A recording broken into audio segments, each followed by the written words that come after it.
It's Freedom Fighter Radio coming to you live from the heart of the Great White North, the heart of the true North, strong and free. I'm your host, Ordinary Joe, coming back to you live from the Eastern Standard Time Zone. We're starting a little bit late today, 5:50 p.m. Eastern Standard Time. Our special guest will be Glenn Joseph Jessome.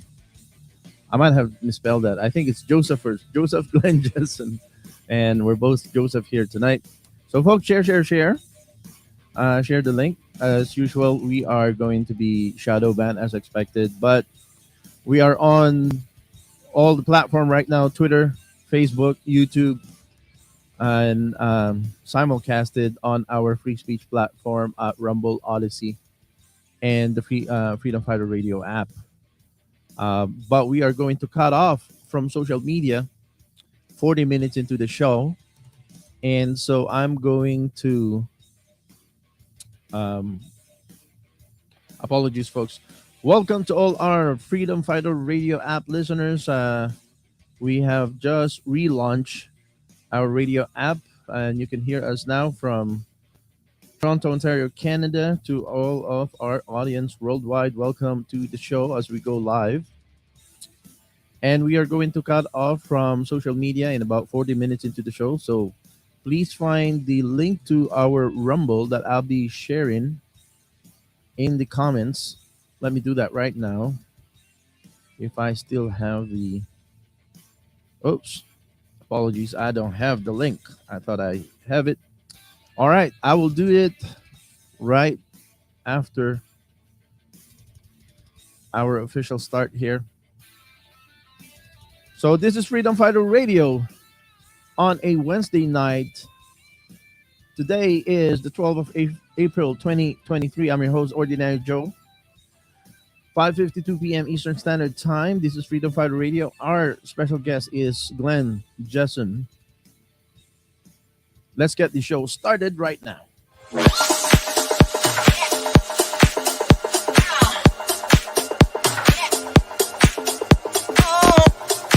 Freedom Fighter Radio, what is up? Whoa! Shout out to Freedom Fighter Radio and Joe. You're doing great work, brother, and I love it. All right, always.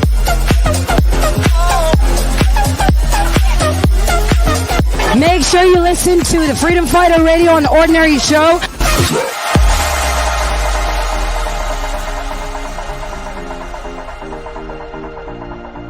I'm on Freedom Fighter Radio on the Ordinary Joe Show. That's quite a mouthful. Yes. Hey guys, this is Chris Sky. Listen to Freedom Fighter Radio. They're here today, back in the blue, and so am I.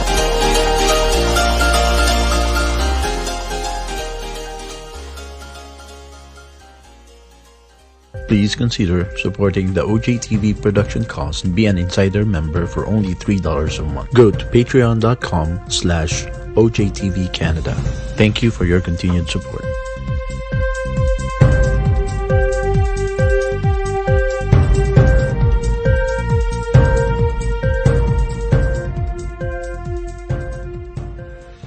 Canadians all across the country are sick and tired of the lies, the fear-mongering, and the hate speech they hear from the mainstream media. Download the free radio app, Freedom Fighter Radio.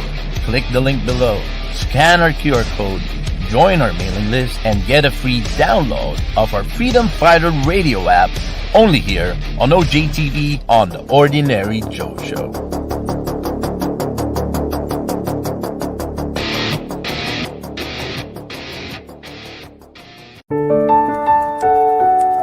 Just because it's a seller's market, it does not mean that it's not a good time for you, the buyer, to get into your dream home. The seller's market presents a unique opportunity not available during the buyer's market. Find out for yourself. Get the professional advice of an experienced, honest, Christian freedom-loving real estate professional. Call my friend, our sister in the fight for freedom, Madam Cheryl Severance of Century 21 at 905-646-2121, or check out her website at cheryl-severance-c21.ca. Fund the truth. Fund the unacceptable fringe views of the Freedom Fighter radio broadcast. Go to patreon.com/OJTV Canada and also donate $3 per month and help us keep going and pushing back against the lies, the hate, and the fear-mongering of the legacy media. Patreon.com/OJTV Canada. Your $3 per month will help us set fire on the lies of the tyrants, the technocrats, and the internationalist social engineers. Patreon.com/OJTV Canada. Imagine the power.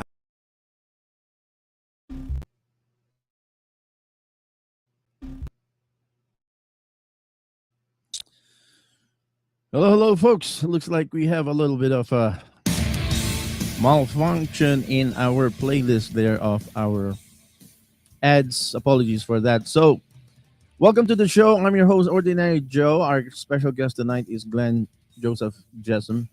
He had been with Mike Adams on InfoWars twice. And just to give you a little bit of background about Glenn, let me play just a few seconds of this episode he had with Mike Adams when they talk about scientism.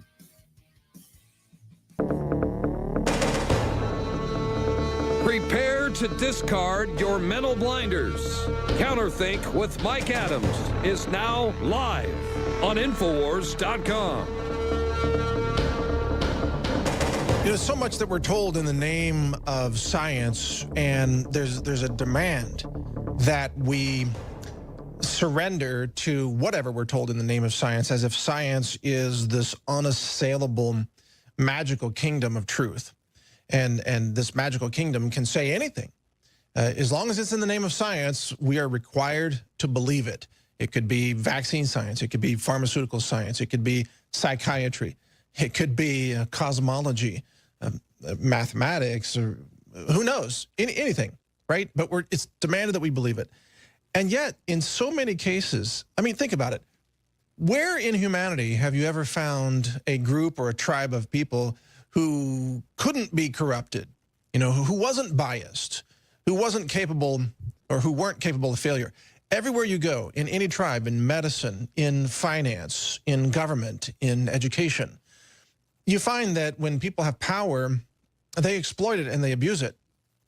And they end up pushing a lot of falsehoods, things that are designed to manipulate people rather than really empower them. And for us to look at science as a community and say, no, these people are perfect and this process is perfect, is itself faulty logic. Doesn't mean that we can't learn things from science, because of course we have learned many things, and I'm a scientist myself. I run a science lab and we use science every day. Science can teach us a lot. But when science is used to beat us over the head, to say you must kowtow to this demand, and that only scientists can be correct, and people who aren't scientists don't have a right to participate in asking questions, because, well, then they're saying that they're a priesthood, you see. It's a bunch of priests. It's a bunch of people who are unassailable. Actually, what put me on this path was a friend of mine named Pat Ryan. He was a pro hockey player in Germany. When he came back, he gave me a book called Einstein, His Life and Universe by Walter Isaacson. And when There I you go, found out folks. that That's our special guest today is Glenn Jessome. That is his guesting with Mike Adams, and he was there twice. Just want to show you a little bit of some of the topics we're going to talk about tonight. Also, scientism, exactly what he talked to Mike Adams about is something that I would like to ask him. Those will be some of my set of questions I'll be talking to Glenn. And apologies for going live here with a massive headache. All of a sudden, we are in the midsummer in Toronto out of the blue. It feels like we have been teleported to midsummer from mild winter. But Glenn Jessome is a former math and physics calculus teacher. He's done independent consulting work with Autism Intervention, physics initiatives, and various businesses. He is also a vaccine injury survivor who has done research and networking with people trying to prevent vaccine injuries. Ladies and gentlemen of the Freedom Fighter Radio, without much further ado, please welcome Mr. Glenn Jessome.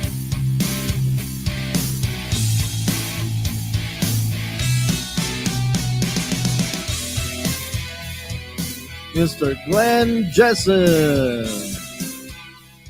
How are you doing, sir? Excellent. Thanks for the gracious introduction.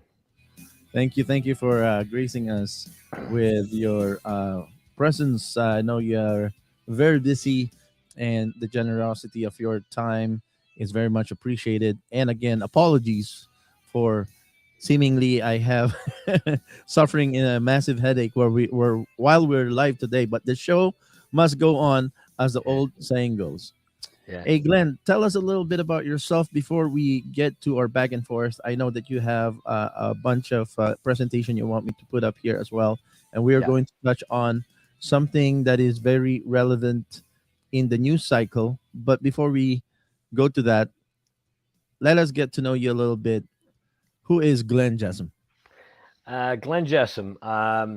I live in Cape Breton. I've traveled a little bit. I've spent most of my time in my life here. As was mentioned, at 4 months of age, I was given a vaccine. I think it was whooping cough, and I'm not sure. But at 4 months of age, I was given a vaccine, and I nearly died. And I often wonder, like I had mentioned in the last show, is that there is a big disparity in my verbal IQ and my nonverbal IQ. So my verbal IQ tested in school, in junior high, tested in the 60th percentile, but my nonverbal IQ is in the 99.78 percentile. So I'm very good with math and physics and that kind of stuff. And language, I think I've kind of compensated over the years. My good friend Chris Smith of the Atlantic Underground podcast will tell you I'm not short on words, but maybe I'm not short on words because I can't find the right ones all the time. But at any rate, I do like to try to help initiatives where I can, and I've networked with some people. I've probably get half a dozen guests on Laura Lynn Tyler Thompson shows. I've networked people with InfoWars. Died Suddenly News, actually, I helped get that off the ground and did some work for it and networked for it. And Died Suddenly News, Tiago, he started Died Suddenly News on Facebook, and it was for vaccine injuries, but it was specifically COVID-19 vaccine injuries. And did we say enough trigger words to get kicked off mainstream media yet? I wonder. But anyway, the code word I use is vaccines. Vaccines. Oh yeah, vaccines seems to go through with no problem. Yeah, but I think now, since Fauci said that it came from a lab in Wuhan, and since other people have said injuries occur, I think now we're allowed to actually say it. We just can't. Well, Facebook, YouTube, they have their own rules. Especially if you're a dissenter, other people can say, it's actually surprising that other people can say much more than I can. But every time I say something, I get a warning right away. They have certain personalities on their radar all the time. But without, I don't want to interrupt. Keep going on. So anyways, I helped with Died Suddenly News because I thought it was important. And what Died Suddenly News was, it was a Facebook group that was private. You'd have to ask to join. And you got me back up there again. Sorry. But it was Died Suddenly News was a Facebook group where people could talk about injuries they sustained and loved ones that sustained injuries, and even a fair amount of deaths. Thus the name Died Suddenly News. But at any rate, at one point they were up to 300,000 subscribers, and then they got just no warning, no nothing, just shut down. Then after that,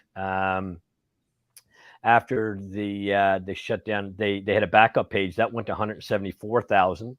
Then that got shut down, and now they're called DSN Official, and I think they have like 30-some thousand people. So Facebook really, really did a disservice to the world by taking that down, because those were just real stories of vaccine injuries. A lot of them documented proof. A lot of it you just have to take their word for it. But I have this adage. It might seem tangential, but I have this adage. I've said this for a long time, and I don't know if somebody told me it or if I arrived at it myself, but I've been saying it since I was a child. If somebody has everything to lose and nothing to gain by telling you something, you should pay attention, because it's probably important. And so with Died Suddenly News, there was nothing to gain. With Dr. Peter McCullough telling people what these things would do, he lost his medical license in 2 states. He's lost all his boards that he was on. He's been taken off. Dr. Peter McCullough talks about vaccine injury with the COVID vaccines, but he and other researchers are looking into nattokinase and how it can help thin the blood and end some of the blood clotting deaths. And also they believe that it might be able to actually dissolve the spike proteins so that you don't get prions forming in the brain and other issues that are happening with the spike proteins, because that's not a theory. If you look at Moderna and Pfizer's websites, they are designed to turn your body into a spike protein manufacturing facility. The problem is that it looks like right now that once that is turned on, it doesn't turn off. That's Peter McCullough and these European scientists out of France and Germany. He cites the papers, and you can go look them up. So essentially what you have now is a situation where they were supposed to stay in the lymph system, and they're not. They're going into the blood system, and they're finding spike protein. Let's go to the details of the conversation on the topics a little later. Let's focus on you, getting to know you a little bit. So anyways, that's some of what I've done in the vaccine advocacy. And so what I also like too is that I'm a type of person that I like uncommon knowledge, innovation, new knowledge. And one person that a lot of people that are in the space that I'm into is trying to get new knowledge, new discovered knowledge, known and accepted, are technically, to use a bad word, our patron saint is a guy named Dr. Ignaz Semmelweis. And Dr. Ignaz Semmelweis is a very, very good example of how one of the best and brightest minds on the planet got dismissed, got ridiculed, and then basically was killed. He was the first person to discover that diseases were transferred in the blood, and he came up with all kinds of interventions. And he worked at some hospitals where he took disease spread rate really down. And it's a long story, but I would invite all the listeners to look up Dr. Ignaz Semmelweis in his story. In the 1840s, he discovered that they were transferring diseases through blood at hospitals. They were using soil towels, surgical instruments that were just wiped off. Surgical instruments used on a cadaver in autopsy, then they'd go up and use them on a surgeon. They just wipe them off.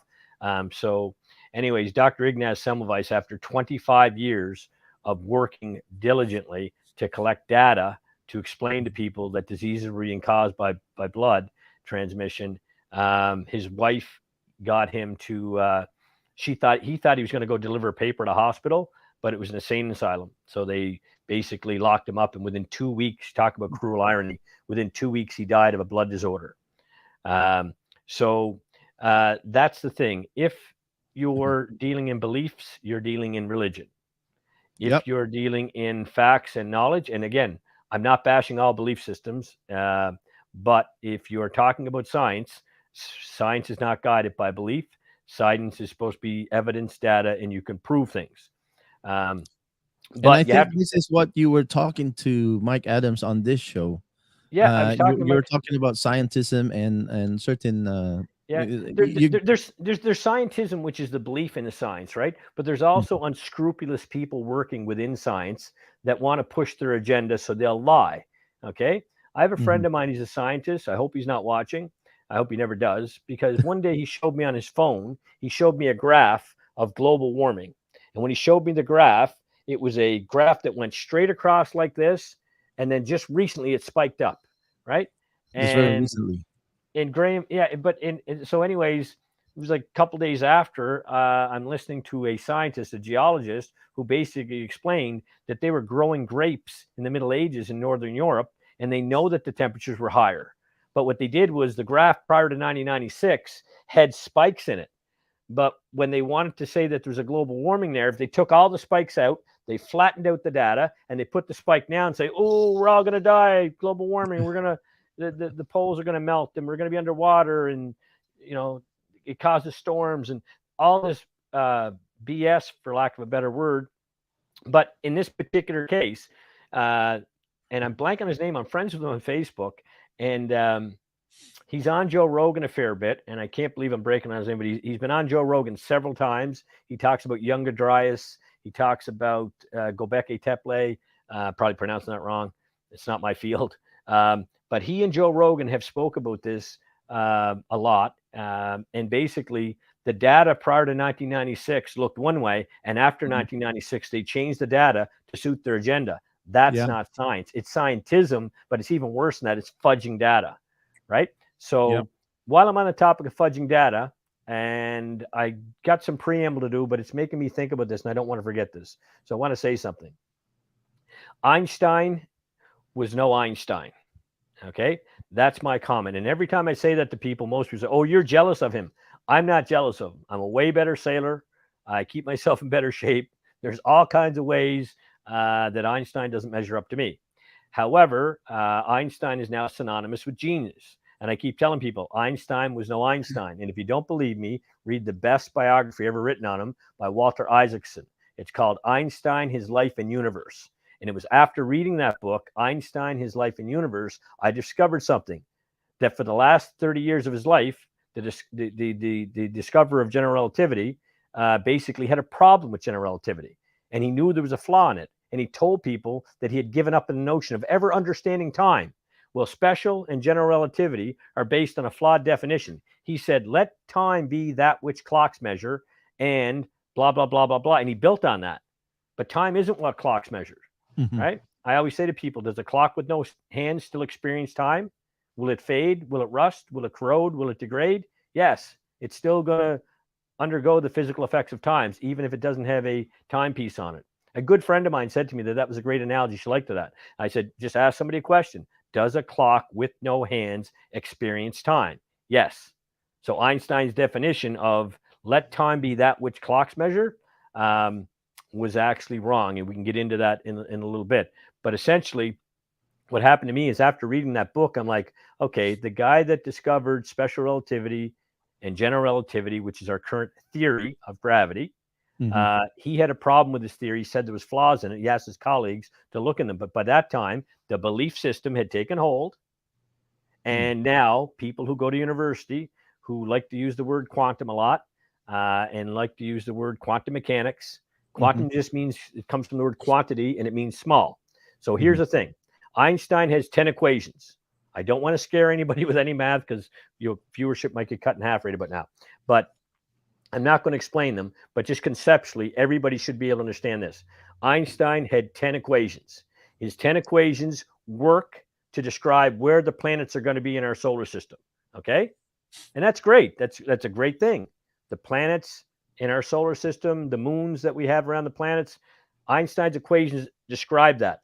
Einstein's equations fall apart at the quantum or small level, and Einstein's equations fall apart at the large level. But at the large level of cosmic, galaxies, quasars, black holes, all that kind of jazz, we can't ever discover that. We're just looking through telescopes or electron telescopes, right? And so Einstein's equations work at one scale. That's great. They don't work at the small scale. They don't work at the large scale. So clearly there's some work left to be done here. And my colleague, Ron Hatch, who passed away in 2019, he gave the world high accuracy GPS. And he looked at my work and he agreed with it. I looked at his work. Some of it, not going to lie, was over my head. But he had a flaw with general relativity as well. I do. Stephen Crowther does. Lots of highly accomplished people. But we are called the dissenters. We're called the, I just say, look, I'm not an Einsteinian. I'm not a lot of different things. I belong to no religion. And I see values in lots of religions. And I see fallacies in lots of religions. But what happens is, and I said this to Mike, this would be new to your viewers, but they should know. I said the Big Bang is a Catholic creation myth. And Mike said, okay, that sounds kind of strange. I said, yeah, it's a Catholic creation myth. Because what happened was, after Einstein came up with general relativity, his theory of gravity, a physicist named George Lemaitre looked at the work of a guy named Edwin Hubble, who said that all the furthest stars seem to be moving away. And so he just took that and said, well, if they're moving away now, at one time, they must have been all together. Now, that in logic, that's called a non sequitur. It doesn't follow. Just because things are moving apart now doesn't mean that they were ever all together. But that was his theory, that once everything in the universe was all together in what he called a singularity. Okay? So George Lemaitre, a Catholic educated priest, who became an abbe, whatever that is. He became the head of the Vatican's Pontifical Academy of Scientists. And very interesting, about half of the members, by my calculations, might be a little more, might be a little less, but roughly half of the members of Vatican's Pontifical Academy of Scientists that I can see were avowed atheists. Okay? And some people say, wait, very open-minded. But I just find it kind of hypocritical that the Vatican, that's supposed to espouse Catholicism, had half their scientists were atheists. So in 1927, Abbe Lemaitre, George Lemaitre, comes up with this theory called the primeval or primordial atom theory. And a guy, a very well-known physicist, Sir Fred Hoyle, he was on BBC Radio making fun of the theory, and he called it the Big Bang Theory. And so the disparagement stuck, and that's what people call it. The #1 television program in the world right now is the Big Bang Theory. And so let's connect it to today. Today, CTV article, half a dozen friends of mine sent it to me. Other people I know are posting it. The CTV put out an article that's saying NASA said that there's a big hole and it's dragging around and it's birthing stars and it's bigger than the Milky Way galaxy. And it makes great reading, great for clicks. I'm sure they'll sell some advertising, and it's absolute complete bullshit. Right? Now, some people say, well, that's just your opinion. That's your belief. A friend of mine years ago named Stan calls me up. He says, Glennie, what do you think of black holes? I said, they're fictitious. Don't pay any attention to it. I said, they can't physically exist as they're described. And so he says to me, well, I've seen pictures of them. I said, okay, I want you right now to go to Google Images. I want you to look up black hole, right? And I want you to click on all the images and tell me what you see in the lower right-hand corner or in the article. I want you to see anywhere there. You're always going to see, when you look at a picture of a black hole, it's always going to say artist rendition of or computer generated image of. You're never going to see a black hole because you can't see them visually, right? And they're predicated on space bending.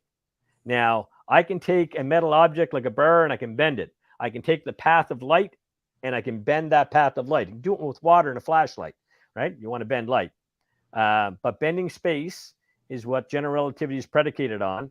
And anybody with the brain, you cannot bend empty space. And that's what general relativity is predicated on. Now, if what is between here and all the planets and all the stars, if there's a medium that Isaac Newton said there was, but he couldn't describe it because he didn't have a spaceship, but he said there's an ether.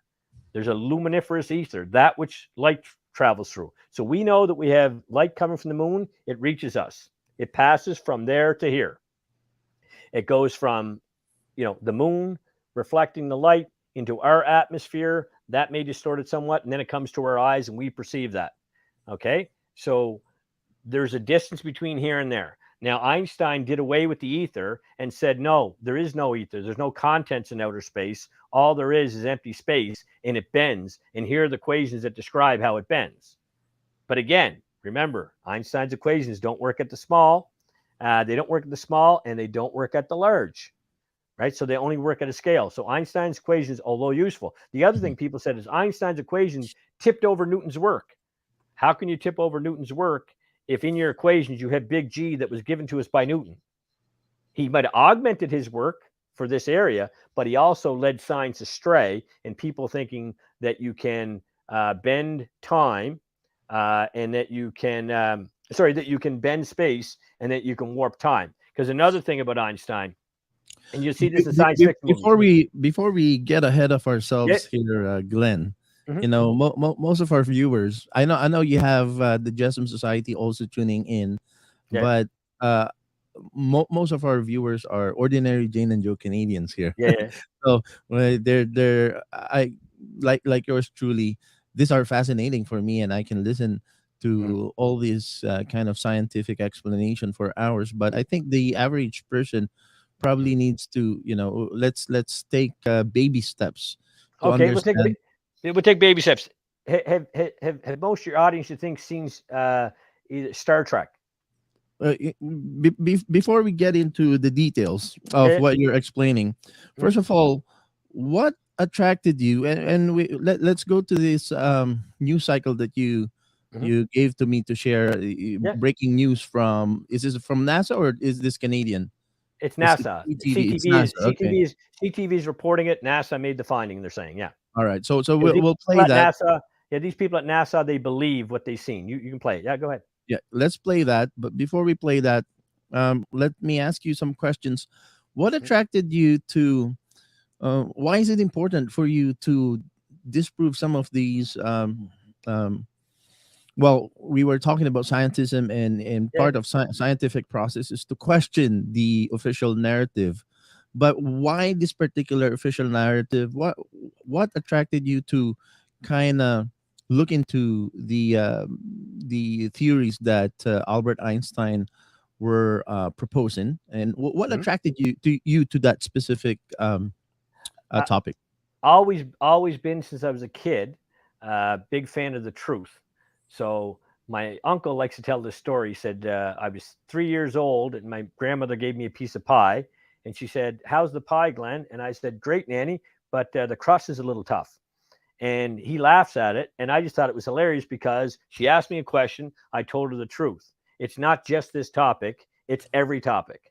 Chris Smith calls himself a truth warrior, right? I don't like to war with anybody, but anybody that wants to know the truth, if I know it and I've got to it, I'll try to help them get there as well. And I hate the word my truth, your truth. I'm into objective truth. There is a time you can put words in front of true, like this is sometimes true, this is always true. This is an absolute truth, this is a relative truth, right? But what happens is, my first foray into it, I was 7 years old. I read my dad's encyclopedia, leather-bound book, and I'm reading on it, and it talked about black holes. And it said the material in a black hole, you can put 50,000 tons in a matchbox. Now, I was only 7. I wasn't super mathematically literate at 7, but I kind of had an idea that a ton was very heavy. And 50,000 tons in a matchbox is what they were saying. And I've looked into it since, and they've got up way more than that now. It's bullshit. Okay. But when I was 7 years old, I said, if I could take this and drop it, it'd go right to the center of the earth. It'd be so heavy, right? 50,000 tons in a matchbox, right? And I was probably over estimating my own strength to be able to hold 50,000 tons. At any rate, that's called a thought experiment. But I was doing a thought experiment when I was 7. Don't ask me why. I never read about them, but I was just figuring stuff out. So when I told my dad that it was BS, he said, "Oh, those are the books of knowledge. I paid big money for those books." And I said, I don't care, right?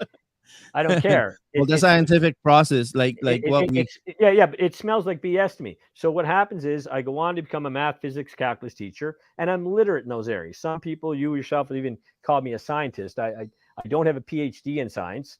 A lot of people, that's their metric. Other people is, do you make a discovery? Well, yeah, I've made some discoveries in physics, and I've actually made some contributions to logic as well. But so the answer to the one question is, what piqued my interest? I want to know the truth about everything. Yeah. If I'm interested, I want to. Yeah, if I'm interested, I want to know the truth. So in this specific topic, I would say 7 years old, I called BS on black holes, and I believe that. And now, after having taken all the education, I can actually prove it. Okay. And again, so the reason I asked this question, Glenn, yeah, I want to establish with our ordinary Jane and Joe members of our audience, the conversation that we're having tonight. Why is it important? Well, for one, I think the reason I want to have this conversation with you is really to expose this religion called scientism and how the scientific community feels like, they are not to be questioned. And like what Mike Adams was saying there in his opening, it's not a scientific community anymore when the attitude is like this. It's a priesthood, right? So exactly. That's one. Number two, what I want to establish as for our conversation, the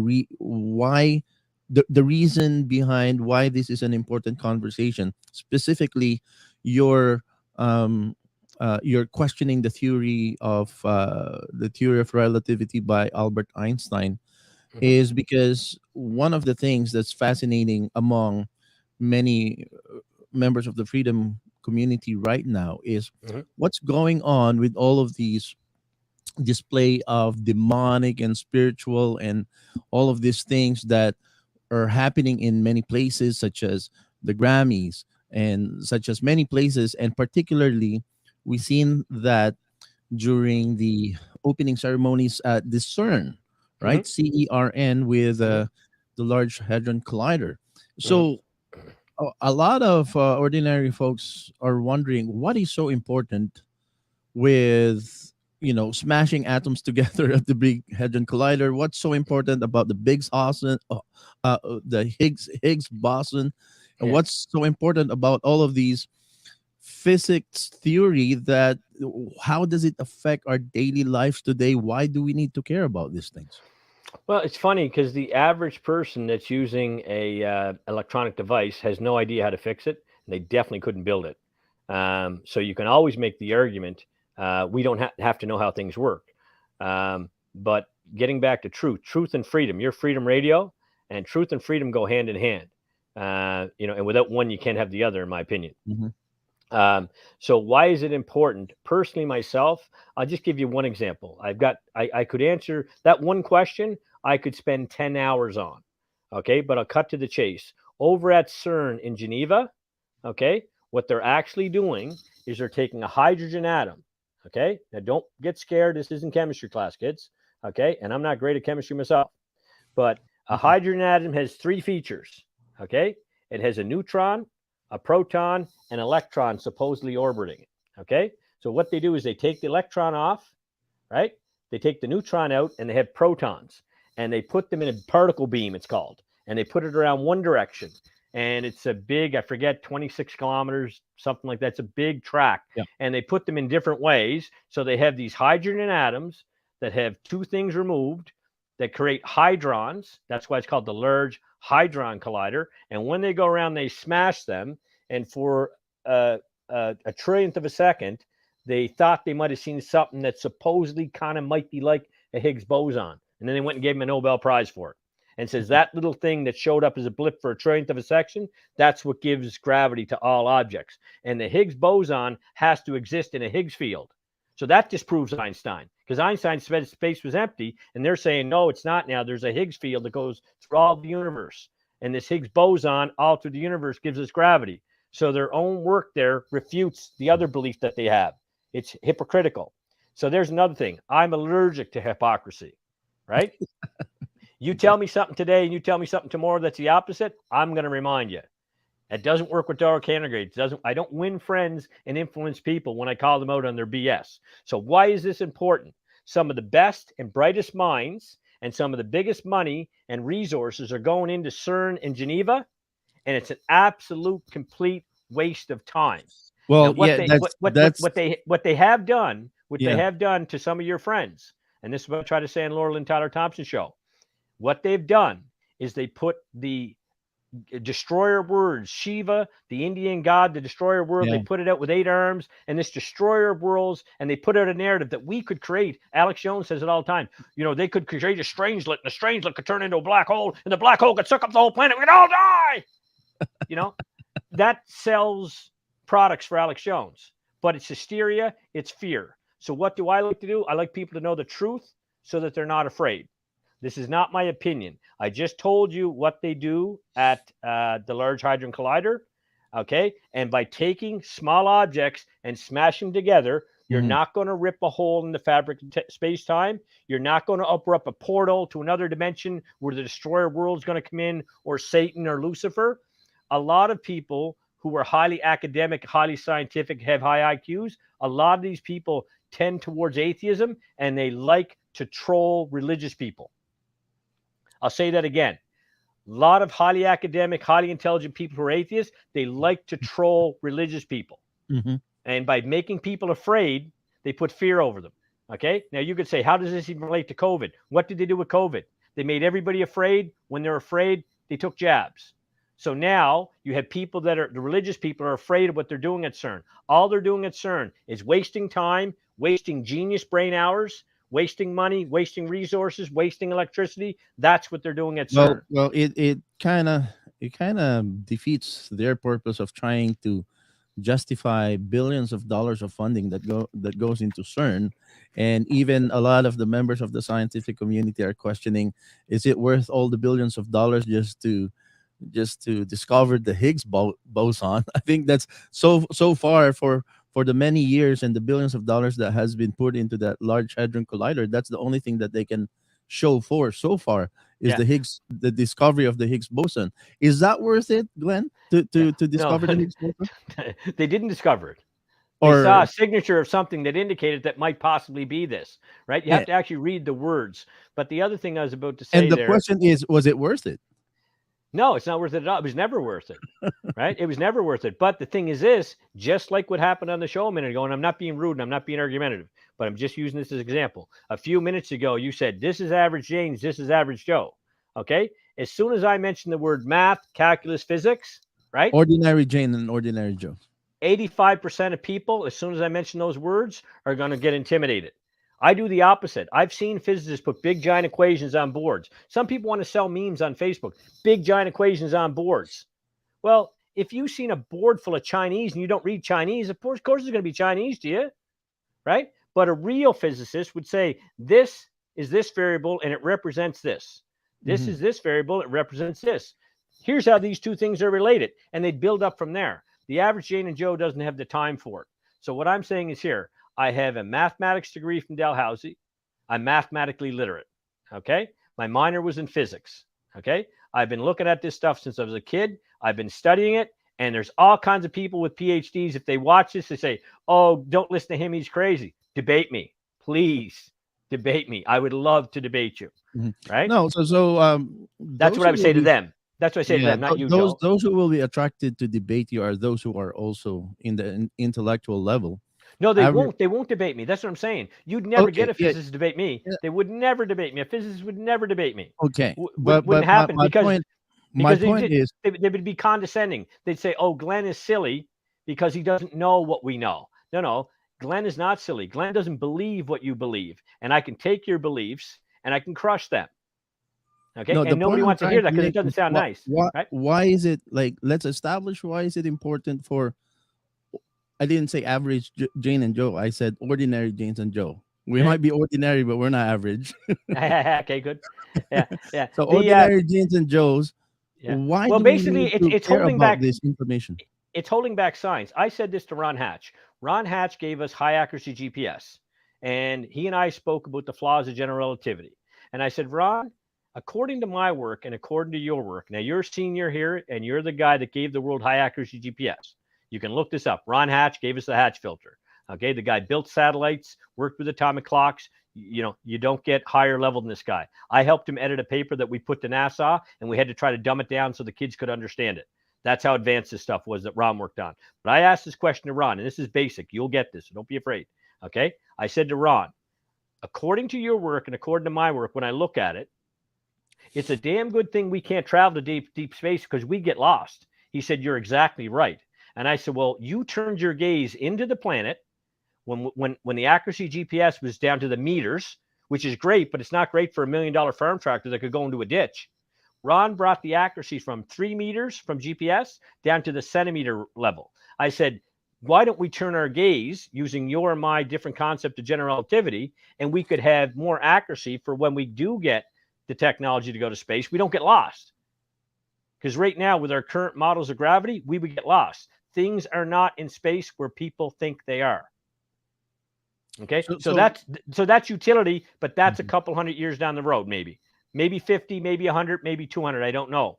But right now, if we could travel to deep space, according to my friend who gave the world high accuracy GPS, we would get lost. So this current belief in Einstein's theory of general relativity is holding the scientific community back.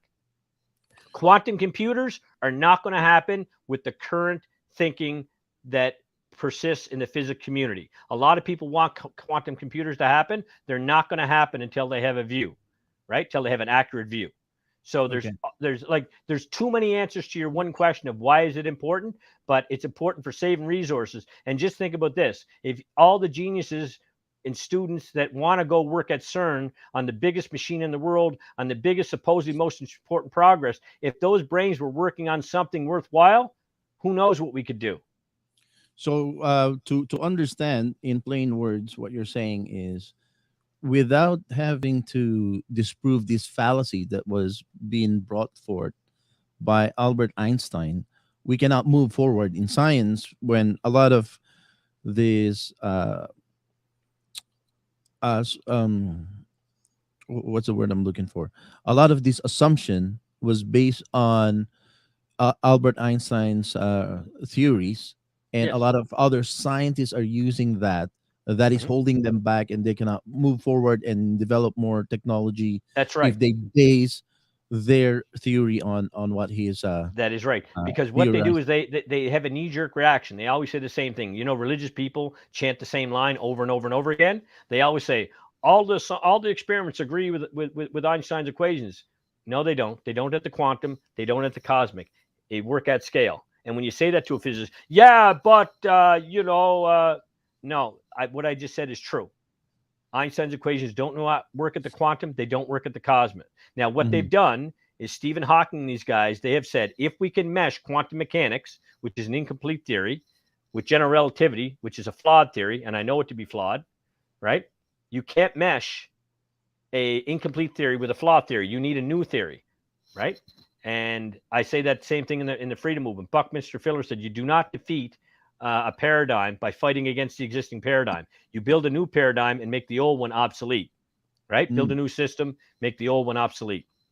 And so when you have fundamental flaws in physics, if you don't fix the fundamental flaws, then what's going to happen is everything built on top of that is just not going to have merit. And so it's very logical and basic to me. The thing is this, is that it all comes down, and this is, we can get into my work if you want a little bit, but it all comes down to space and time. Okay. Because there's lay people and physicists and everybody out there, and we always like to agree with social convention, right? We all know that a stop sign means stop. We know that a green traffic light means go, right? Mhm. And we have social conventions. Well, there are social conventions that most people, there's a rare exception you'll find, but everybody says space time. They say the word space time. And what people don't realize is that Albert Einstein, after his first four papers in 1905, his teacher, who really liked them and was, very excited about them, if you look back, you'll find he had four papers where he did not cite a single source. And he used Maxwell's work. He used all kinds of different work. He used Lorentz transformation. He used all kinds of people's work. He never cited it, and he was supposed to. So that was a bad move. But between 1905 and 1915, when he came up with general relativity, his teacher came up with the concept of space-time. They all give credit to Einstein for it. I don't know why. There's like half the quotes on the internet attribute to Einstein. He never said them. Space-time, Neil deGrasse Tyson, Brian Greene, all these big guys, again, who would never debate me, right? They all say space-time, but they give the credit to Albert Einstein. Albert Einstein was reluctant to it at first. He didn't like the concept of space-time. Okay. And I'm going to explain space-time in a second, and your viewers will understand it. I'm not going to go over his head. Okay. But it was Einstein's teacher came up with the concept of space-time, and Einstein was reluctant to it. And after a while, he accepted it. And when he accepted space-time, he built general relativity on the space-time model. But if you actually are a physicist, it's not called space-time. The physicists and the people have a deep understanding. It's called Minkowski space. And the reason it's called Minkowski space is because Hermann Minkowski, Einstein's teacher, came up with space-time. Not as Neil deGrasse Tyson and Brian Greene and Michio Kaku and all these top physicists that are on TV and CNN all the time. They attribute it to Einstein. It wasn't his baby. It's called Minkowski space because Hermann Minkowski came up with it. Now, what did Hermann Minkowski come up with? All right. We can check my slides, but I think this one's easy enough to do right here with my hands. Okay. Everybody can understand what width is. This is width. Joe, you looking? Yeah, I'm looking. Yeah. Yeah, I want this to be a conversation, Glenn. Because I'm every time I have an expert on, I always think about the audience. I'm always thinking about, how do we make this to a level that is understandable? Because when we get into deep scientific jargons, Yeah. I, Well, I what they think can do is the people that care, like most people don't care about a lot of things, Joe. You can't make people care. You can make people think. You can't make people care. If they don't care, they don't care, right? So anybody that doesn't care about truth, doesn't care about the nature of reality, is not going to care. But if you bear with me, if somebody is slow to grasp these concepts, they can hit pause on this video, and then they can go check out and see if what I'm saying is true. They can fact There's check no me. pause when we're live. Yeah, but it's going to stay around. It's going to stay around. Yeah. You're going to Yeah. get way more viewers. You're going to get way more viewers once it goes up on the sites than you're going to get live.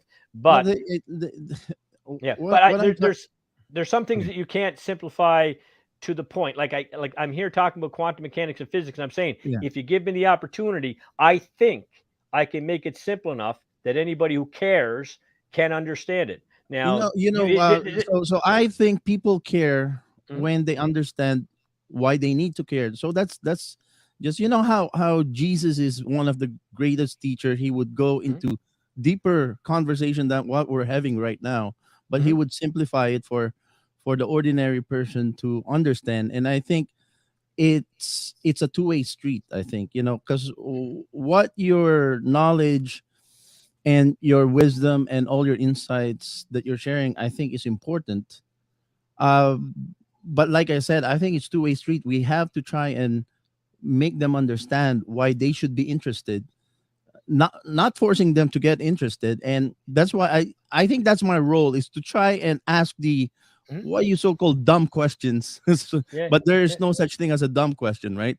So there is. There is. There is. So I hear them all the time. I will risk being the dumb question. Not all questions are dumb, but to say an absolute statement like that, like when was the last time you murdered your wife, Joe?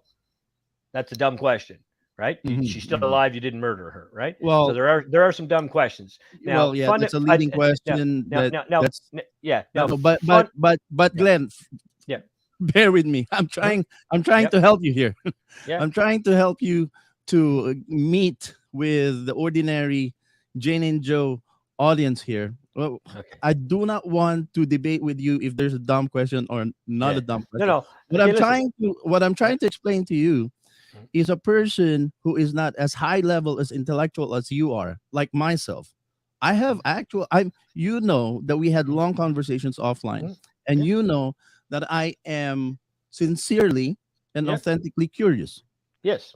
And there might be questions that I might not know how to put it in your scientific jargon terms that might sound like a stupid or dumb question, but I'm going to risk it anyways.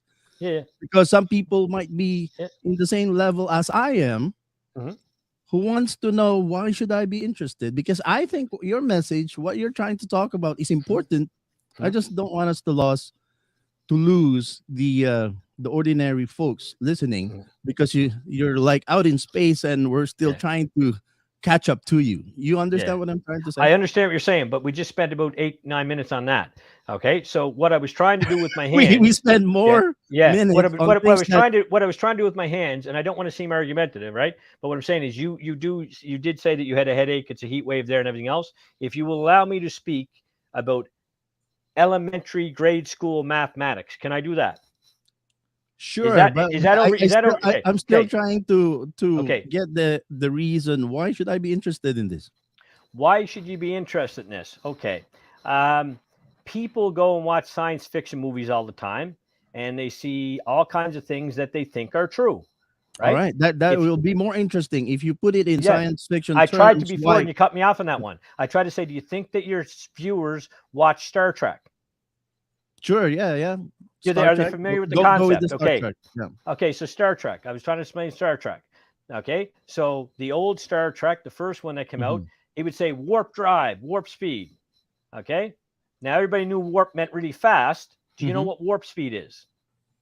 No. What is warp speed? Warp speed is the speed of light.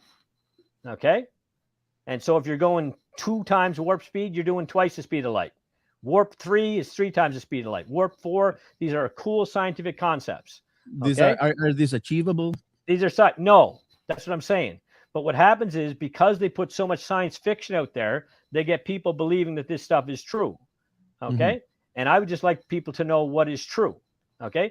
And now there's something I'm explaining that here at the end game, it's going to be complex. But I'm trying to say, elementary school mathematics, I can explain a concept and explain how it's wrong, and you and your viewers can understand it if you have the attention span. This is elementary school mathematics. Let's have one concept that we can show us one concept now. Okay, so in elementary mathematics.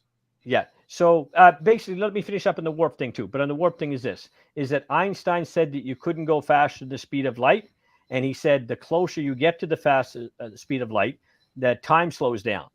Okay. And there's most of your PhD physicists believe it. In fact, a friend of mine in Australia, he didn't believe it and he knew it wasn't true. And they kicked him out of his program doing his PhD because he said the Big Bang is wrong, black holes don't exist, and time doesn't slow down when you get near warp speed.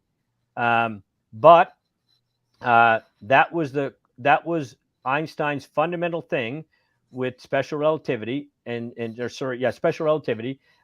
He postulated that the faster you move through space, time slows down, and if you can reach the speed of light, time stops altogether. And if you can go faster than the speed of light, time goes backwards. Okay, and there are people who believe this, right? And these are theories that they teach in elementary science as if it's facts. They teach it as fact. It's in science fiction. Even kids that are like 6, 7, 8 years old watching cartoons about space and stuff, they're all hearing about warp drive and that. And why do you think these were never questioned before? Is it because of the priesthood of the scientific community? When they say something, you better exactly it. It's exactly it. If you and I became Catholics tomorrow, went to the Vatican and said, this whole ritual you're doing with bread and wine, that's not the body of Christ, that's not the blood of Christ, and we really shouldn't be drinking blood and eating body. If we said that to Catholics, how much traction are we going to get? We're going to get shouted down, right? And so there's been all kinds of critics of Einstein's work. The biggest one was Nikola Tesla. But why did you use a religious symbol? Because because it is scientism, but it's the same thing. That's why I'm just drawing the parallel, right? I don't think it's the same thing. Oh, it is. It's a belief system, right? If they believe that that's body and blood, and you tell them it's not. So we talk about faith, and I think you're taking this opportunity. I'm very interested in what you're saying about the religion in the scientism community, but you're taking a swipe at the faith of many Christians by, instead of attacking all of these priests of scientism. And like I told you, I don't agree with the Vatican myself, and there's a lot of things. But when we talk about the body and the blood of Christ, that is a symbol, not literally the body and the blood of Christ that is being said on the scripture. It is a symbol of the body and blood of Christ by taking communion with Christ. But I don't understand why you want to take a swipe. No, it wasn't about taking a swipe. It was about giving an example. I said, if I want to get through to these people, because there are people, you have to look up the miracle of the Eucharist. Okay, there are people that do think that literally becomes the blood and body of Christ. And I know. I think a chemical analysis. I think a chemical analysis would prove different. Again, if you have a soft spot, I'll stay away from all your Christian, all your religious stuff. Okay. I just don't understand why you are taking a swipe at the faith stuff when we're trying to expose, scientism, the religion of scientism, the priesthood of scientism in this conversation. Yeah. I just don't understand that. Yeah. Well, I guess you're going to keep not understanding it because I could have used a different example. I was just using an example that everybody kind of knows about, right? It just feels like you have this agenda to really make faith as your pushback against the religion of science. You want to lump faith into that fallacy right there. Well, we're not talking about religion tonight. Yeah. Okay. Then we won't. Like you said. All right. That's okay. Fine. Keep going. Yeah. So basically, a lot of people believe, like Einstein did, that the faster you move, time slows down. Okay. And there's no evidence for it whatsoever, but they've tried to concoct some evidence for it by putting atomic clocks on planes and flying them around.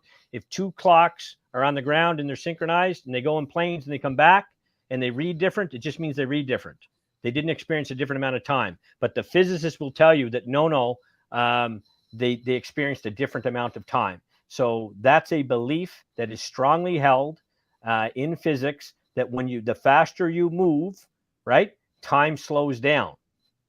Okay. And if you reach the speed of light, time stops. And if you can go faster than the speed of light, time will go backwards. Interesting theory, makes great science fiction, but it's not valid. Now, what I'm getting to is the total base that this theory of general relativity and Einstein's theory, it's written on something called space-time and elementary school mathematics. Let's right?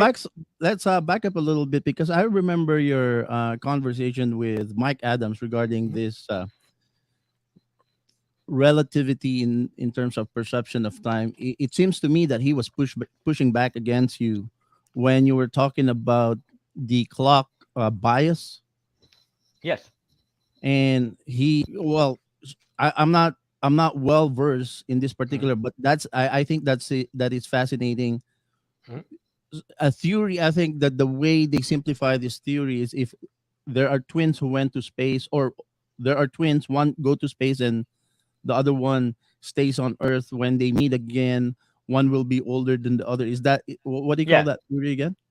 It's called the twin paradox. So they say, here's Einstein's twin paradox. If you take a twin and put him on a spaceship and he travels near the speed of light for what him is 2 weeks, when he comes back, right, his twin is an old man or he's dead. It was 2 weeks for him, but it was a lot longer for the person who was here on Earth, relatively stationary, compared to him traveling near the speed of light.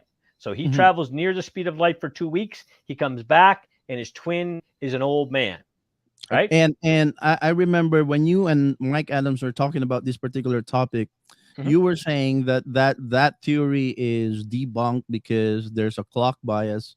But what the sense that I get from Mike Adams, he kind of believed that theory. Is that correct? Maybe he does believe it. Okay, so but you're both from the scientific community. How do we know from ordinary Jane and Joes which one is which? Which one is true? Well, like I said, allow me to explain, which what didn't happen, Mike, because he drugged me all over the place. Allow me to explain. Okay. What space-time is. Here's what space-time is. Elementary school mathematics. Okay. Now. No. I think that specifically he was questioning your clock bias.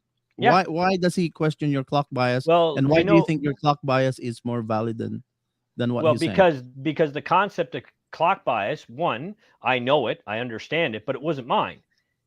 It was Ron Hatch's. Ron Hatch, in his extensive work, the guy that gave the world high accuracy GPS, the guy who I helped edit a paper that we put down with NASA, who was on the governing body for GPS, who made Magnavox millions and millions of dollars with his high accuracy GPS, he came up with the concept of clock bias. And when I explained to him my concept of clock bias, if you take two clocks and different things happen to them, one travels fast, one travels slow, and you come back and you put them together, right? Just because they have different readings, like if they literally experienced a different amount of time, they could never be in the same place again at the same time. One would be in the past, one would be in the future. And Ron said, "You nailed it, Glenn." And I said, "Thank you." Right? But he came up with clock bias. He's the physicist. He worked in this space. Mike Adams, nice guy, sells supplements and does assay work on chemistry, right? And he knows. Why do you think he believes the other side of that argument? Well, he didn't have enough time to understand why he believes it. I didn't get that from the interview. If that's what you got, I'd have to go back and rewatch it. Okay. But the way it is with things is when you're talking about new things that aren't accepted and there's no textbook for it, right? But we do know, like clock bias, as an Einsteinian looks at it, is the fact that these two clocks experienced a different amount of time. Ron Hatch and my thoughts on clock bias is that, because I misspoke there. Ron came up with what he called the parent frame and the child frame, but clock bias, the Einsteinian thought of clock bias is that it's two things experienced a different amount of time, like the twins. Okay. Ron, in mind, is like these clocks have two different readings, but if they're in the same place at the same time at a certain time, and they're in the same place again in the future, then if they experienced a different amount of time, they could never be together again. One's in the past, one's in the future.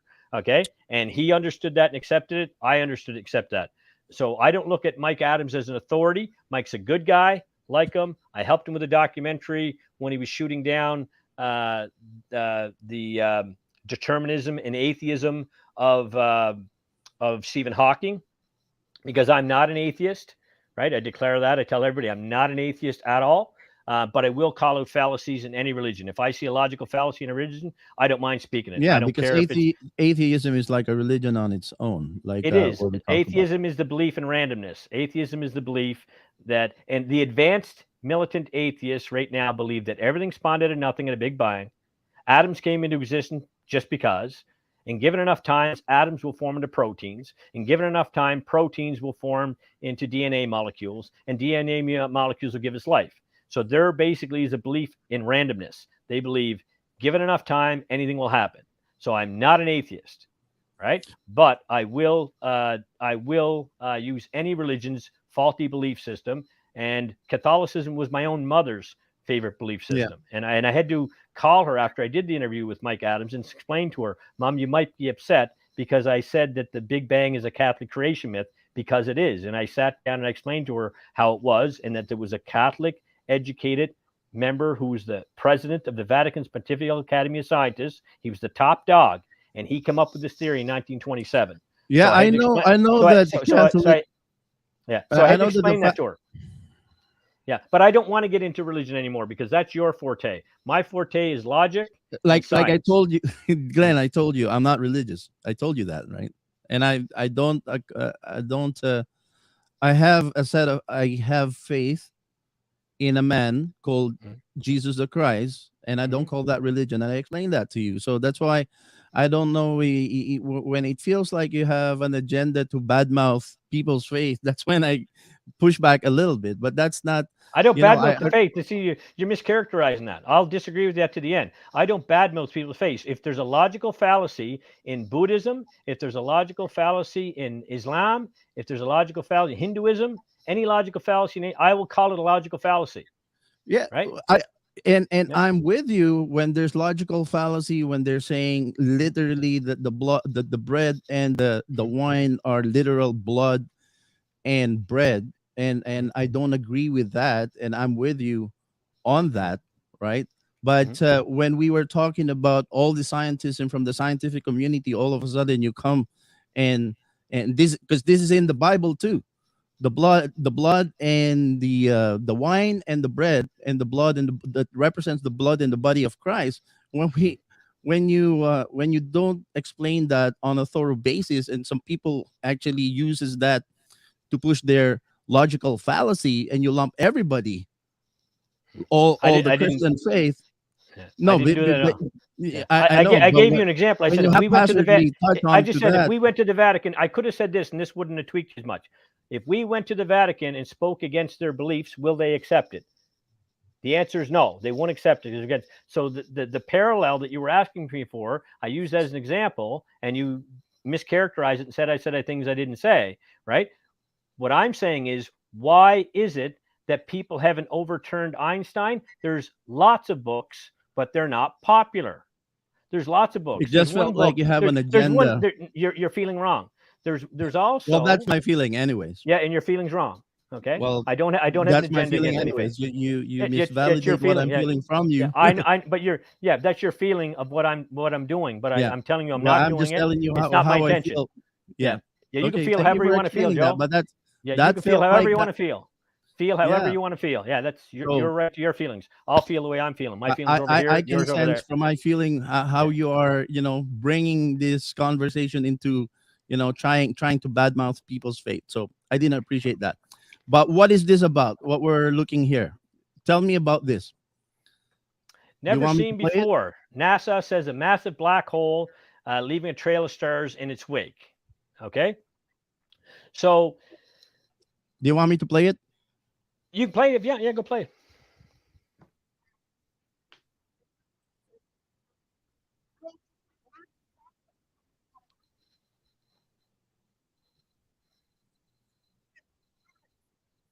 I can't hear it.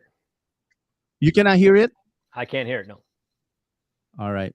I think that's a problem when we're playing from a website. Okay. If it's a video file, we can hear it. Yeah. So okay, so we cannot play this. You can hear a tiny bit of noise, but it's not intelligible. You can't hear it to any degree. If I turn it up, let's try again. Yeah, try again, and I'll tell you. Go back. Can you hear it now? Just whispers. Whispers? Yeah, and you're fine. You're loud and clear, but that's just whispers. Yeah, I forgot that that's a problem with StreamYard and websites. It doesn't listen to websites. It listens to video file. If I can download it, I can play it for you. But tell us about that anyways. I won't... Yeah. So basically, anytime I see the word black hole, a black hole is predicated on the bending of space-time, which is a concept I've tried 5 times now to explain, but I can't get to it. But I will. I guarantee I will. So what they're doing is they're saying that these black holes is where space is warped, and it's warped to the point that not even light can escape. So they can't be seen. And they say that the matter in a black hole is so dense that, like I said, you get 50,000 tons. So they're saying that a black hole is where space is actually bent. Okay. Okay. All right. So they're saying there's bent space, and these bent space, it's weird because it's called circular logic. They say that massive objects form because of bent space, and bent space create massive objects. Right. Okay. So they basically say that the Earth formed because what was here originally attracted other things because it was bending space, right? And it formed itself because space is bent, right? So it's circular logic. So I know that mathematically and physically, black holes, as they're described, are theoretical, and you can do lots of things theoretical, right? You can write that you can do something. I can write that I can jump over houses like Superman. That doesn't mean in reality that I can do it. I can write an equation saying I can jump over a house like Superman. That doesn't mean I can do it. Okay? So the confines of physical reality, we use this for designing cars, planes, automobiles, electronics. We use physics for an awful lot that people don't know about. And right now, these people at NASA keep talking about objects that are billions of light years away. They're saying billions of light years mean it takes a billion years for the light from that thing to reach us. So it might not even exist. That source that emitted the light might not even exist at this point. But what they're saying is... I had a very quick glance at that before we went live. Yeah. The only thing I heard when I played that video is they're going back to the moon. Is that correct? What I heard? Yeah, they say they're going back to the moon, yeah. and do you think they were there already? Well, there's a lot of I don't know what to believe with that, because there's a lot of videos that came out that looks like, it's done in a studio, all the moon landing and all that, the shadow, the analysis and all that. But I'm not an expert enough to decide one way or the other. But if we have been in the moon, well, the moon doesn't look that far from a naked eye. Yeah. I don't know if, but a lot of scientists says it doesn't look that far, but it's actually almost impossible to get it there. Do you believe that we have been to the moon? It's again, I told you before, I don't deal in beliefs, but I can tell you this: the estimate by triangulation is very accurate, and you have to look it up. But I think it's around 300,000 miles. It's not. Sometimes it'll be a little closer, a little farther. 300,000 miles. So 300,000 miles. So to put that in perspective, the circumference of the Earth, I think, is around 50,000 or something, isn't it? So that's 6 times the circumference of the Earth. Yeah, and I often heard the word 7 touted about. So one of those numbers could be off by a little bit, but I think it's roughly 7 times the diameter of the Earth. That's the distance. But again, they have to look at an average. Is that doable? I don't know. I'm not a technologist or whatever, but there is a cool documentary called "A Funny Thing Happened on the Way to the Moon," and they talked about all the reasons that they couldn't have went with the technology they had at the time. And a lot of comedians and people say, "Yeah, it's interesting." NASA admits that for years they couldn't go back to the moon because they lost the technology. When in human history do people say we lost technology? We can't do what we did, And the computers that they had back in those days. And there's a whole bunch of things about it. Now, my friend Ron, I asked him because he was a satellite guy. And I said, Ron, do you think we went to the moon? He said, oh, yeah, we definitely went to the moon.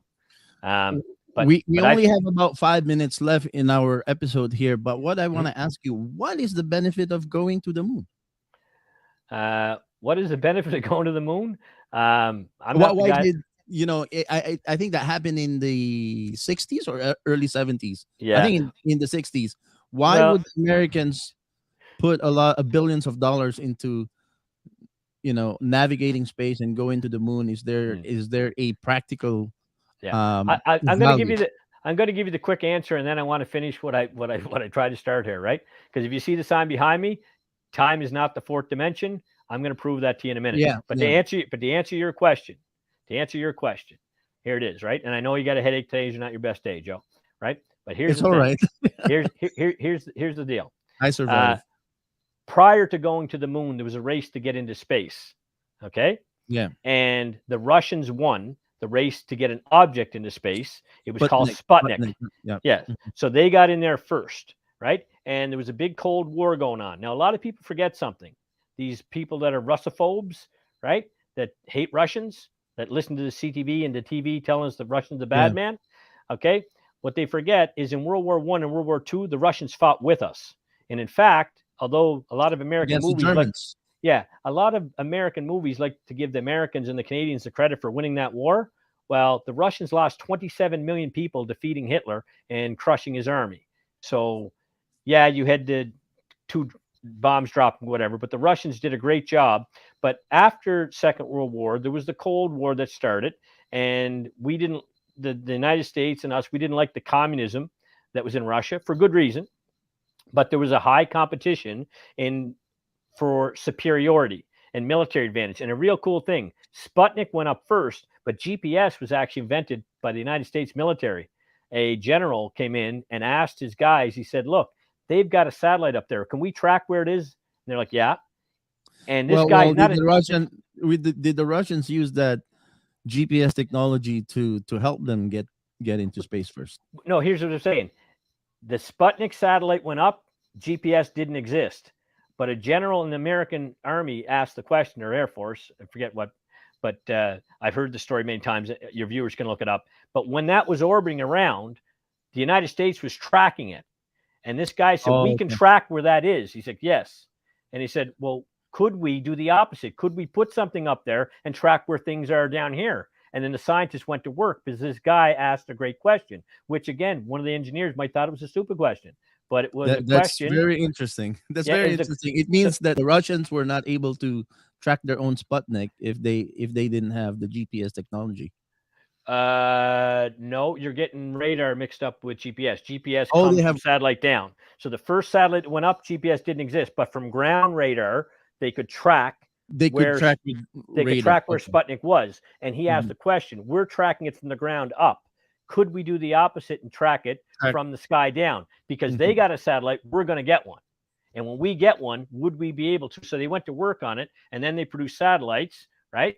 And that's how we got GPS from satellites. Now, if you listen to flat earthers, they'll say satellite comes from weather balloons, but that's just nonsensical. Yeah, well, I don't know how flat Earth became very, very popular recently.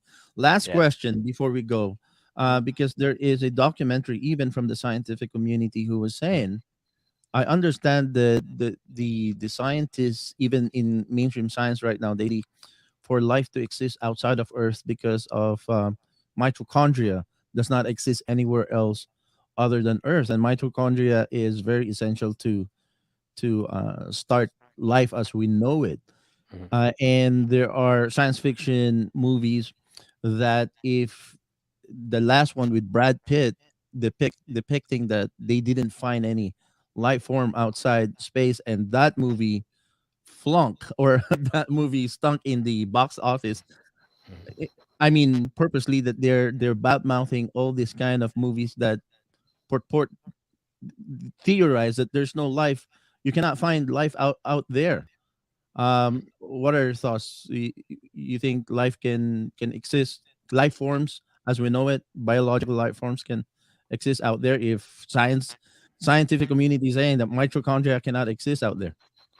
They're saying that. I'd like to see their logic and their evidence for saying that it can't. They don't even know what out there is.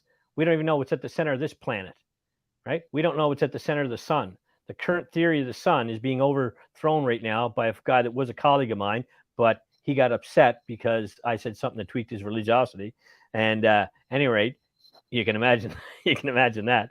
But anyways, Pierre-Marie Robitaille, he has a model of the sun that you can see on his program called Sky Scholar. He gave the world the highest MRI technology, and he has a model of the sun that the sun isn't what we think it is, because he says the sun is not a hot ball of gas, because gases don't have a surface, and the sun has a surface. And he's saying that it's liquid hydrogen or something like that, highly condensed hydrogen or something. But at any rate, for someone to make a statement like that, to say that mitochondria doesn't exist out in space, ask that guy when the last time he was on Pluto.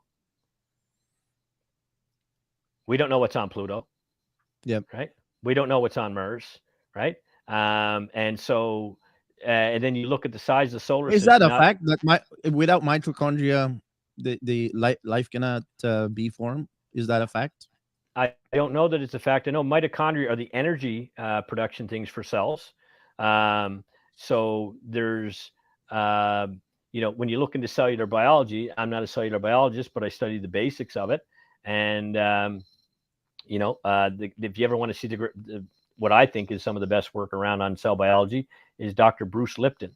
And he will explain, that cells have like an exoskeleton, and that the cell exoskeleton is actually the brain of the cell. He said the nucleus of the cell, we're taught, is the brain of the cell because it's for reproduction. But he said reproduction is like your gonads. The intelligent part of a cell is the outside of that cell that allows stuff to go in, allows stuff to go out. So even our cell biology has some beliefs in it, just because of repetition. So I would say this: I'm not an expert on cell biology. I do know that mitochondria give us energy, but I don't know why anybody could say that mitochondria don't exist out in the universe.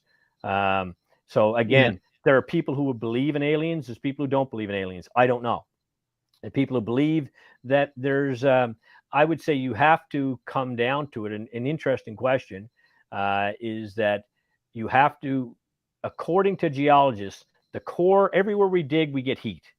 And on the Earth, it's hot, molten core. And we know that from volcanoes, seismic, all this stuff. So we got a molten core. And the theory is that we live on the outer crust of a cool down planet that was once completely molten. And if the Earth was completely molten, right, nothing can live on something that's completely molten. Nothing that we know that we call life, with cells, plants, animals, and in-betweens, right? Nothing can survive those temperatures, not even extremophiles. So you either think that when the planet cooled down, either life generated here, you can say God did it, or you can say life generated here, like an atheist would say, well, when a rock cools down, eventually it'll turn into a snail. I don't buy that argument because I think it's a non sequitur, right? But either life got seeded here on Earth, or stuff that came from outer space seeded it. But a logical person would just think and say, well, if there's life here on this planet and there's other planets, is it possible? Well, we can't tell for sure. If we don't see a sign of it, we can't say there is, but we also can't say there isn't. So, again, that just comes. This kind of conversation, we need a podcast that goes like 3 hours long. We cannot have it on a regular. We cannot have it on a regular podcast schedule because, like right now, I have to leave in 5 minutes, or else I'll be too late to pick up the boss wife. But close this episode for now, and we'll revisit this again on a longer, long form podcast.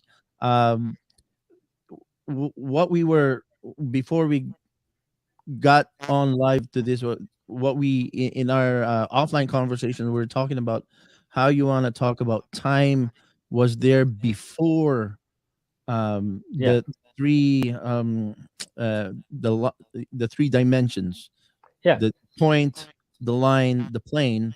And in that theory you're talking about, in Albert Einstein theory, the time is the fourth dimension, but you don't believe that because time was there even before the dimensions. So that's a kind of prequel. Next time I have you on, that's why. But close this particular conversation for now. What are your last thoughts? My last thoughts is that time's not the fourth dimension. When I'm given the opportunity, I can prove it. but if I'm asked all kinds of other questions about other things, I can't get to it. And it's funny because a similar thing happened with Mike. But at any rate, yeah, if we want to try again sometime, maybe we'll try again. Well, as producers of the show, we kind of have a sixth sense also on what our audience is feeling at the moment. So Yeah. that's why we kind of have to moderate it back to something interesting for the ordinary Jane and Joe. But Glenn, you're a fascinating person to talk to and fascinating knowledge that you have. And I hope that next time we try this, we can kind of find a midway where all these high scientific jargons can be brought back down, where we can meet and understand each other. But I appreciate that you are. Yeah, we'll start interested. off at we'll start off at elementary school math. I didn't think at any time that I was talking over anybody's head of average intelligence and average education, but I made reference to things that people can look up. But when I'm watching podcasts, if I'm watching a podcast on a topic I don't know anything about, I just hit pause and I go look up that thing. Yeah, I just, I'm also moderating so that we can keep people interested. Yeah. Anyways, Glenn, thank you very much for everything. Thank you All right. for your time. And folks of the Freedom Fighter Radio, tomorrow we have Boom Truck Ben, the guy who brought that big boom thing in the Freedom Convoy, and he hang his own flag, Canadian flag.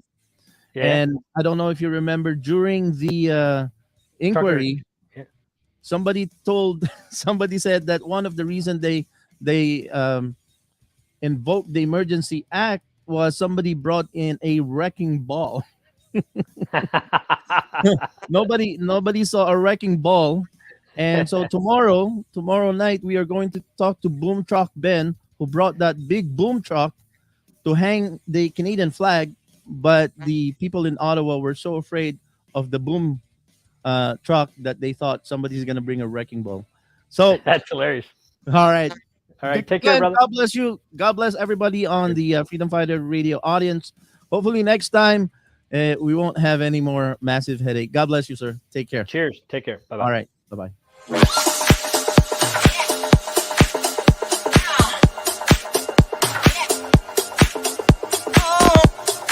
Freedom Fighter Radio, what is up? Whoa! Shout out to Freedom Fighter Radio. And Joe, you're doing great work, brother, and I love it. All right? Always.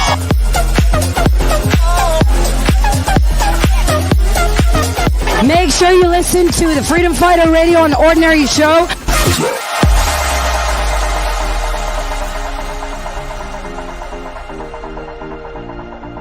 I'm on Freedom Fighter Radio on the Ordinary Joe Show. That's quite a mouthful. Yes.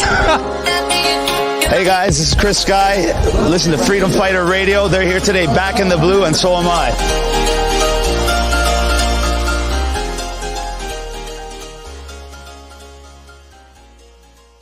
Please consider supporting the OJTV production cost and be an insider member for only $3 a month. Go to patreon.com/OJTV Canada. Thank you for your continued support.